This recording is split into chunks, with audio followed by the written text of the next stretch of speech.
Знаете ли, че една от най-мистериозните гравюри в историята крие музикална тайна? Немският художник и гравьор Албрехт Дюрер създава през 1514 година произведението Меланхолия първа, която векове наред озадачава изкуствоведи и математици. В долния ъгъл на гравюрата се намира така нареченият магически квадрат, мрежа от числа от 1 до 16, които дават една и съща сума – 34, независимо дали ги събирате по редове, колони или диагонали. Случайност? Защото, както се твърди, точно такъв квадрат е стоял над клавесина на Йохан Себастиан Бах. А сега внимавайте!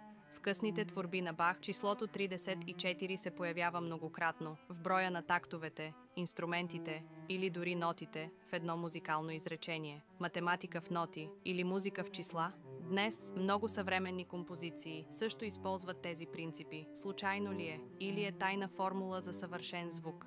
Искате ли още такива музикални загадки? Последвайте ни Ати Бър Фанк Рекърдс и ще ви разкрием света на скритата музикална магия.